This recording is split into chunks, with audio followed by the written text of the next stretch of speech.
요즘 투자자분들 사이에서 가장 뜨거운 키워드가 뭔지 아세요? 바로 현금 흐름입니다. 단순히 주가가 오르기만 기다리는 게 아니고요. 매달 월급 통장처럼 꼬박꼬박 돈이 들어오는 이른바 제2의 월급 기계를 만드는 거죠. 그리고 그 기계의 핵심 부품으로 주목받는 게 바로 미국 월배당 ETF입니다. 네, 맞습니다.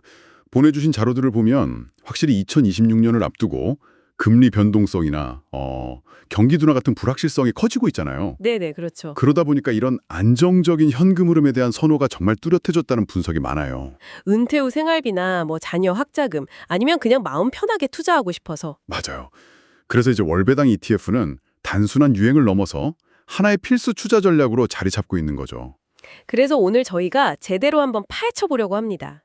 보내주신 자료들을 바탕으로 당신의 제2의 월급 기계를 만들어줄 미국 월배당 ETF의 설계도부터 조립 방법, 그리고 또 유지 보수 비격인 세금 문제까지 아주 현실적으로 한번 들여다보겠습니다. 그럼 어떤 부품들, 그러니까 ETF들이 가장 인기 있는지부터 시작해 볼까요? 좋습니다. 자, 그럼 가장 많이들 쓰시는 핵심 부품 5가지부터 하나씩 살펴봐야겠네요. JPQ, JPI, SDIV, DIVO, SPHD. 이 5가지가 거의 시장의 주류라고 할 수 있죠. 네, 그렇습니다. 먼저 자료에서 수익률 끝판왕이라고 묘사된 JPQ부터 시작해보죠. 이건 보기만 해도 배가 부른 수익률이던데요. 그렇죠. JPQ는 나스닥 100 지수를 기반으로 하는데요. 연환산 배당 수익률이 10%를 넘나드는 구간이 자주 나올 정도로 아주 강력한 현금 흐름을 만들어냅니다. 10%요? 와. 그런데 여기서 정말 중요한 포인트가 하나 있습니다. 많은 분들이 JPQ의 배당을 그냥 일반 기업 배당이라고 생각하시는데 보내주신 자료의 핵심은 이 돈이 기업이익에서 나오는 게 아니라는 점을 명확히 하는 거거든요. 아, 그게 무슨 말씀이시죠? 기업이 돈을 벌어서 주는 게 아니면 대체 어디서 나오는 건가요? 바로 커버드 콜이라는 옵션 전략을 통해서 나옵니다. 아, 커버드 콜? 네, 사실상 주가가 앞으로 특정 가격 이상 더 오를 권리를 시장에 팔고요. 그 대가로 매달 사용료, 그러니까 프리미엄을 받는 구조죠.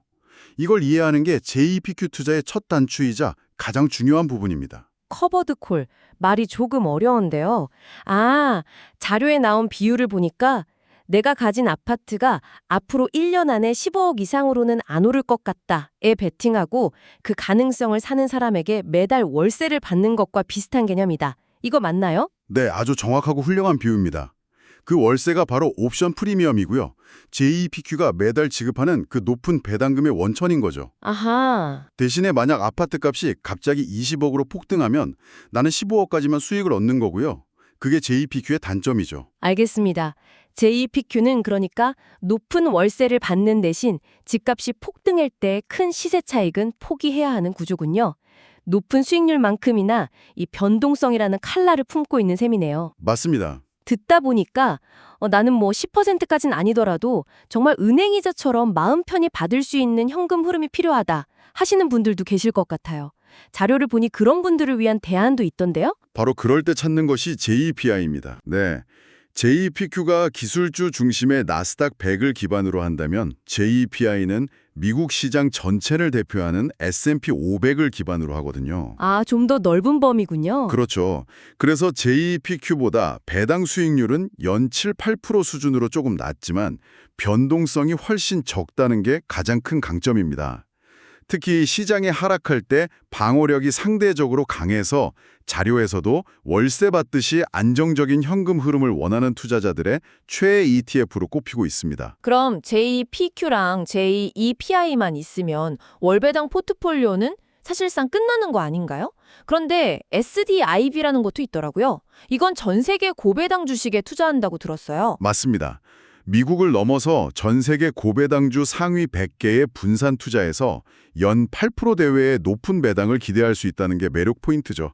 하지만 이 ETF는 포트폴리오에 넣을 때 좀 신중해야 합니다. 잠시만요. 자료를 보면 SDIB가 과거에 배당을 삭감한 이력이 있다고 나오는데 이거 월배당 투자자에게는 정말 치명적인 거 아닌가요? 제2의 월급이라면서 월급이 갑자기 깎이는 셈이잖아요. 굉장히 날카로운 지적이십니다. 그런데도 이걸 포트폴리오에 넣는 이유가 뭔가요? 바로 그 리스크 때문에 호불호가 명확히 갈리는 ETF입니다. 장기적으로 주가가 하락하면서 원금이 훼손될 가능성이 다른 ETF들보다 높다는 평가가 있죠. 그럼에도 불구하고 일부 투자자들이 이걸 편입하는 이유는 단기적으로 매우 높은 현금 흐름을 확보하기 위해서입니다. 즉, 자산 성장은 어느 정도 포기하더라도 당장의 월 현금 흐름을 극대화하고 싶을 때 포트폴리오에 일부러 고려해 볼 수 있는 조커 카드 같은 역할인 거죠. 그렇군요. 장기 보유 자산이라기보다는 특정 목적을 위한 단기 전략에 가깝다 이런 말씀이시네요. 그럼 반대로 배당도 좋지만 주가 성장도 절대 포기할 수 없는 분들을 위한 선택지도 있어야 할 텐데요. 바로 DBO가 그 대안이 될 수 있습니다. DBO의 철학은 무조건 고배당은 피한다 입니다. 아, 재밌네요. 네, 재무적으로 튼튼하고 꾸준히 성장하는 우량 배당주에 주로 투자하면서 포트폴리오의 일부만 커버드콜 전략을 활용해서 배당을 보강하는 방식이죠. 아, 섞었군요. 맞습니다. 배당 수익률은 6%대로 앞선 ETF들보다 낮지만 주가 성장 가능성을 함께 열어두었다는 것이 가장 큰 차별점입니다. 장기 투자와 월배당, 두 마리 토끼를 모두 잡고 싶은 분들에게 적합한 하이브리드 모델이라고 할 수 있습니다. 마지막으로 SPHD입니다. 이름부터 S&P 500 로우 볼러틸리티 하이 디비덴드니까 아예 대놓고 우리는 안정성이 최우선입니다 라고 말하는 것 같네요. 네, 그 이름이 전부를 말해주죠. SPHD의 철학은 시장이 무너져도 두 발 뻗고 잘 수 있는 배당주를 모아놓는 겁니다. 하하, 비유가 아주 와닿는데요. 고배당주 중에서도 과거 변동성이 가장 낮았던 50개 종목을 선별하기 때문에 배당 수익률은 5에서 7% 수준으로 아주 높진 않지만 배당 안정성이 뛰어나고요. 시장 급락 시에 방어력이 우수합니다. 포트폴리오 전체를 든든하게 받쳐주는 앵커 역할을 해줄 수 있는 거죠. 자, 지금까지 제2의 월급 기계를 만들 5가지 핵심 부품들을 살펴봤습니다. 고성능 엔진 JEPQ부터 안정적인 차체 JEPI, SPHD, 그리고 하이브리드 부품 DBO까지 정말 다양하네요. 이제 이 부품들을 어떻게 조립해서 실제로 매달 돈이 나오게 할 수 있는지 그 설계도를 들여다볼 차례네요. 여기서 배당 캘린더라는 개념을 이해하면 좋습니다. 배당 캘린더요. 네, 대부분의 미국 기업은 분기 배당을 하는데요. 배당금을 지급하는 달이 1, 4, 7, 10월 그룹, 2, 5, 8, 11월 그룹, 그리고 3, 6, 9, 12월 그룹으로 나뉩니다. 아, 지급하는 달이 다 다르군요. 그렇죠. 그래서 이 세 그룹의 주식을 각각 하나씩만 보유하면 이론적으로 매달 배당을 받을 수 있는 구조가 만들어지죠. 그걸 개인이 일일이 찾아서 맞추려면 머리가 좀 아프겠는데요. 물론입니다. 그래서 오늘 우리가 이야기한 월배당 ETF가 강력한 대안이 되는 겁니다. JEPI, JPQ, SDIV, SPHD 같은 ETF들은 아예 매달 배당금을 지급하도록 설계되어 있기 때문에 이들을 적절히 섞는 것만으로도 아주 손쉽게 매월 현금 흐름을 만들 수 있습니다. 아, ETF만으로도 그게 가능하군요. 네. 예를 들어서 포트폴리오의 중심을 잡아줄 JEPI 비중을 한 50%로 두고요. 성장성을 더할 DIVO를 30%, 안정성을 보강할 SPHD를 20%로 나누는 식의 조합이 가능하죠. 듣고 보니 투자자의 나이나 상황에 따라서도 설계도가 완전히 달라져야 할 것 같아요. 당연합니다. 자료에도 투자 목표에 따른 세 가지 모델이 제시되어 있죠. 네네. 첫째, 당장 현금 흐름이 가장 중요한 50, 60대 은퇴자분들. 이분들은 원금 손실 위험을 일부 감소하더라도 JPIQ나 SDIV 비중을 높여서 연 10% 이상의 고수익을 추구하는 전략을 짤 수 있습니다. 고위험 고수익이네요. 그렇죠. 둘째는 파이어족을 꿈꾸는 30, 40대 직장인. 이분들은 JPI와 DIVO를 중심으로 안정적인 현금 흐름과 자산 성장의 균형을 맞춰서 연 7%를 목표로 할 수 있고요. 중위험 중수익 정도? 맞습니다. 마지막으로 이제 막 투자를 시작해서 배당금을 재투자해 자산을 불리고 싶은 20대, 30대라면 SPHD나 DBO 위주로 연 5에서 7%의 안정적인 포트폴리오를 구성하는 것이 현실적입니다. 자, 이제 월급 기계의 설계도까지 나왔습니다.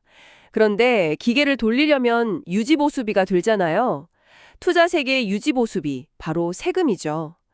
열심히 배당받아도 세금으로 다 나가면 말짱 도루묵이니까요.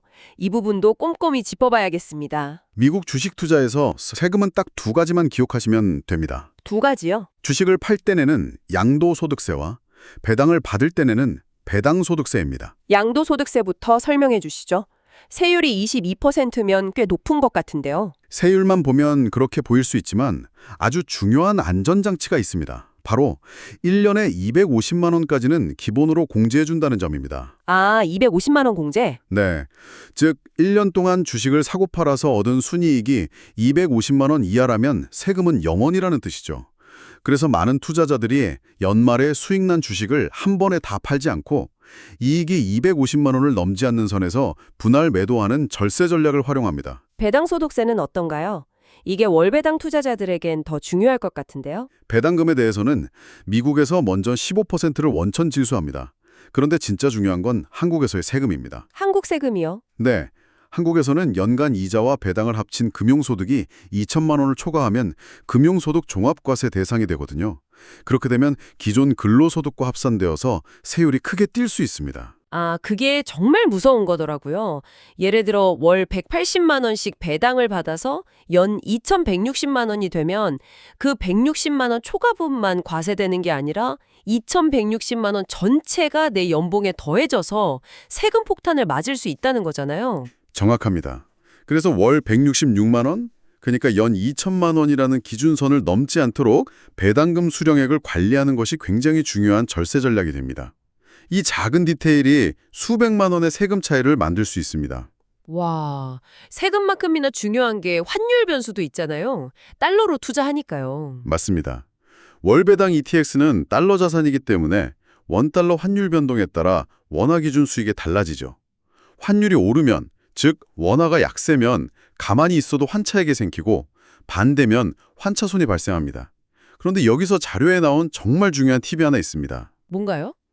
보통 주식을 팔면 그 달러를 바로 원화로 환전하는데 그러지 마시고 증권사 외화 계좌에 달러로 그냥 보관하는 겁니다. 아, 그냥 두는 거군요. 네. 그러다가 환율이 나에게 유리할 때, 예를 들어 1,300원에서 1,400원으로 올랐을 때 원화로 환전하는 거죠. 핵심은 주식 매매로 생긴 환차액에는 세금이 붙지만 이렇게 외화예금 상태에서 원화로 환전할 때 생기는 환차액은 비과세라는 점입니다. 잠시만요.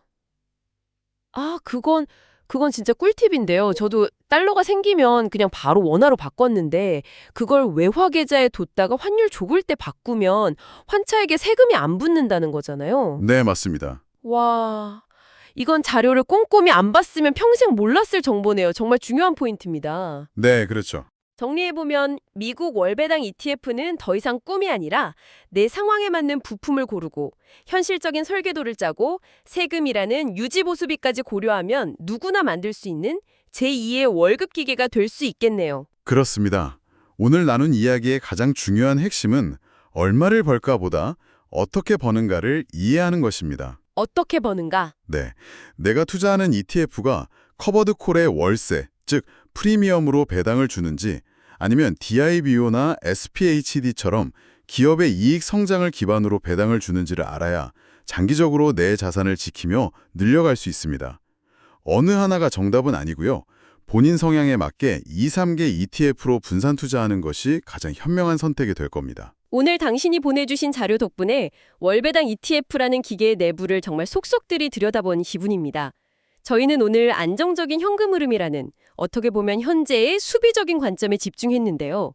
마지막으로 당신이 더 깊이 생각해 볼 만한 질문을 하나 던져드리고 싶습니다. 네, 오늘 저희는 월배당이라는 안정적인 현금 흐름에 집중했죠. 그런데 한 자료를 보면 2026년에는 AI 데이터 센터의 폭발적인 전력 수요 때문에 시장의 관심이 기술주가 아닌 유틸리티나 에너지 같은 이런 전통적인 배당주 상업으로 옮겨갈 것이라는 전망이 있습니다. 아, AI 때문에 오히려 전통산업이요? 그렇습니다. 그렇다면 이런 질문을 던져볼 수 있겠죠.